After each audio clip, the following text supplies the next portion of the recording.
اپنی ڈائری بنائیں اور اس میں اپنے معمولات لکھیں کہ کس طرح ہم نے اچھی عادتیں اپنانی ہیں اور روٹین میں لے آئیں۔ سفر سے آ کے واپسی اپنی عادات اور معمولات کے روٹین میں آ جائیں۔ جو کام کرنے ان کا عہد کر لیں، پھر ڈٹ جائیں اور اس کو کر ڈالیں۔ سوچیں کہ یہ گندی عادتیں کہاں سے آ پڑی ہیں، انٹرنیٹ سے یا ماحول کا اثر ہے، اسے نوٹ کریں۔ انسان کے اخلاق پر ماحول اور حاصل کردہ تعلیم اثر کرتی ہے۔ بری عادتوں کے چھوڑنے کے فائدے اور اچھی عادت کو اپنانے کے فائدوں پر نظر رکھیں۔ اس طرح بری عادتیں چھوٹ جائیں گی اور اچھی عادت بن جائیں گی۔ سستی کو ختم کر دیں، یہ بہت زیادہ نقصان دیتی ہے۔ بری عادتیں جانیں اور پھر ان کو ختم کر دیں۔ یہ نہ کہیں کہ ہم نہیں کر سکتے، بلکہ کہیں میں کر سکتی ہوں۔ ہر عادت کو اپنانے کے لیے پہلے پلاننگ کریں۔ قرآن مجید کو اپنی اپروچ میں رکھیں اور وقت مقرر کریں اور جگہ بھی مخصوص کریں۔ روٹین بنانے کے لیے پرفیکٹ ایکسرسائز کرنا، حالات کی تبدیلی کے ساتھ خود کو بھی تبدیل کریں۔ منی مینجمنٹ کریں اور یہ آمدنی کو اپنے اوپر اور دائیں بائیں غریب رشتہ داروں میں، دوست احباب میں خرچ صدقہ و خیرات کریں۔ صحت میں، مال میں، موسم میں، سوچ میں، جذبات میں، دوستی میں، ہمساؤں میں، ان سب میں تبدیلی ہوتی رہتی ہے۔ یہ ذہنی طور پہ اس چیز کے لیے تیار رہیں۔ ہر اچھے کے لیے خود کو تبدیل کر لیں اور اچھے بن جائیں گے، صرف اور صرف اللہ کے لیے، تاکہ آگے جنت مل جائے اور اللہ تعالیٰ راضی ہو جائے۔ اپنا ہر وقت جائزہ لیتے رہیں کہ میں اللہ کی رضا کے لیے کیا کر رہی ہوں یا لوگوں کی رضا کے لیے کر رہی ہوں، یعنی میں جو کچھ کر رہی ہوں اس میں اللہ کی رضا ہے یا لوگوں کی رضا ہے، اس چیز پہ نظر رکھیں، کیونکہ جو ہم اللہ کی رضا کے لیے کریں گے اس میں تو ہمیں آخرت میں فائدہ ہوگا، جو دنیا کے لوگوں کے لیے کریں گے وہ ہمارا نقصان ہے، خسارے میں وقت اور پیسہ دونوں ضیاع ہے۔ ہر اچھی عادت کو اپنائیں اور بری عادت کو چھوڑنے کے لیے دعائیں مانگیں یا مغنی کثرت سے پڑھیں تاکہ لوگوں سے بے پرواہ ہو جائیں، کیونکہ ہم نے اللہ کے لیے جینا اور مرنا ہے۔ تسلسل کے ساتھ استقامت کسی بھی کام کے لیے ضروری ہے۔ ایک برائی کو ایک دفعہ میں ختم کریں، نہ کہ ساری بری عادتیں ایک ہی دم ختم کرنے کی کوشش کریں۔ یعنی ایک برائی کو پہلے ختم کریں، جب وہ ختم ہو جائے پھر اپنے اندر سے دوسری برائی کو ختم کریں۔ سٹیپ بائی سٹیپ چل کے اپنے اندر موجود تمام برائیوں کو ختم کریں۔ ایک دم سے ساری برائیوں کو ختم کرنے کی کوشش نہ کریں، پھر مشکل ہو جائے گی۔ 40 دن دیں ایک برائی کو ختم کرنے کے لیے اور پازیٹیو سوچ رکھیں۔ یہ نہ کہیں کہ میں نہیں کر سکتی، بس کہیں کہ یہ غلط عادت مجھے چھوڑنی ہے، ہر حال اور ہر صورت میں چھوڑنی ہے۔ یعنی 40 ڈیز لگتے ہیں ایک بری بات کو ختم کرنے کے لیے اپنے اندر سے، اور مثبت سوچ رکھنی چاہیے۔ کسی کام کو کرنے کے لیے پختہ ارادہ کریں اور اللہ پر توکل کر کے اچھا کام کر لیں۔ بری عادت کے چھوڑنے اور اچھی عادت کے بنانے میں جو رکاوٹیں آ رہی ہیں ان کو اچھی طرح جائزہ لیں کہ کیوں اور کون سی رکاوٹیں ہیں، ان کو دور کریں۔ بیرونی پریشر کو قبول نہ کریں، یعنی برے دوست اور ماحول کو تبدیل کر لیں۔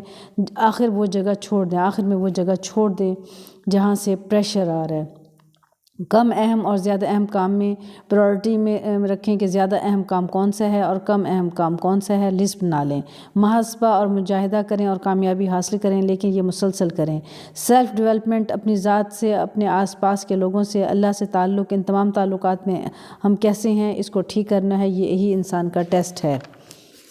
محاسبہ، سیلف انالیسز، مجاہدہ، ایفرٹس، تقویٰ، اللہ کا ڈر، یہ = نفس سے مطمئنہ تبھی بن سکتا ہے اگر انسان اپنا محاسبہ کرتا رہے اور اللہ سے ڈرتا رہے۔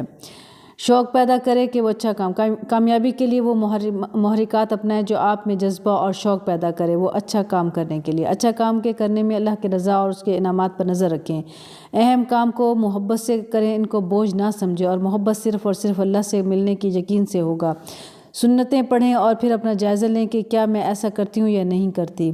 سیلف گروتھ پر توجہ دینی ہے، لوگوں کے ساتھ اپنے تعلقات اور معاملات اچھے کرنے ہیں، اللہ تعالیٰ سے اپنا تعلق قائم رکھنا ہے۔ کامیابی زندگی دراصل کامیاب وقت سے بنتی ہے۔ کامیاب زندگی دراصل کامیاب وقت سے بنتی ہے۔ کامیاب انسان وہ ہے جس کا آغاز اور انجام اچھا ہو۔ صبح اٹھنے سے رات کے سونے تک کا جائزہ لیں۔ دن کا آغاز بہترین ہے تو آخر بھی بہترین ہوگا، اور ایک دن زندگی ہے اور نیند موت کی بہن ہے۔ زندگی رات کو ختم ہو جاتی ہے۔ سوچیں صبح 4 بجے اٹھنا بہتر ہے یا 8 بجے اٹھنا بہتر ہے، فائدہ کس میں زیادہ ہے؟ قرآن مجید کو سنتے ہوئے دل میں دہراتے جائیں اور کہتے جائیں کہ بے شک ایسے ہی اور ایسے ہی ہوگا۔ 1000 سنتوں کے نام سے کتاب لیں اور اپنے ساتھ رکھیں اور عمل کریں۔ میدہ کھانے سے شوگر ہوتی ہے، جسے بریڈ، ڈبل روٹی وغیرہ، اس سے یعنی میدے سے بچنا چاہیے۔ سفر کے دوران کاموں کی پلاننگ کریں کہ کتنا قرآن مجید حفظ کرنا ہے یا پڑھنا ہے، اپنی صحت اور وقت کے مطابق پلاننگ کریں۔ ایک وقت میں ایک کام کریں توجہ سے، پھر اس کو مکمل کر کے دوسرا پھر شروع کریں، ورنہ وقت ضائع ہوگا۔ غلط وقت میں فون نہ اٹھائیں۔ سب سے اہم کام صبح کو کریں، باقی کام شام کو کریں۔ روزانہ کا محاسبہ کریں، پھر ہفتہ وار محاسبہ کریں اور جائزہ لیں جو کر لیا ہے یا نہیں کیا۔ ہم نے بہت سے کر لیا، بلکہ اس کو کمپریس کرنے کی کوشش کریں۔ روزانہ کے کاموں کا محاسبہ کریں، پھر ہفتہ وار محاسبہ کریں، پھر جائزہ لیں کہ جو کر لیا یہ نہ کہیں کہ ہم نے بہت کر لیا، بلکہ اس کو امپروو کرنے کی کوشش کریں۔ یعنی اپنے اوپر ہر وقت نظر رکھنی ہے کہ ہم کیا اچھا کر رہے ہیں، کیا برا کر رہے ہیں، جو ہمیں نہیں کرنا چاہیے وہ ہم کیوں کر رہے ہیں۔ اپنے اوپر سختی کرنی ہے، تبھی ہمیں کامیاب اور بہترین زندگی گزار سکتے ہیں۔ یہی اصول ہے۔ السلام علیکم۔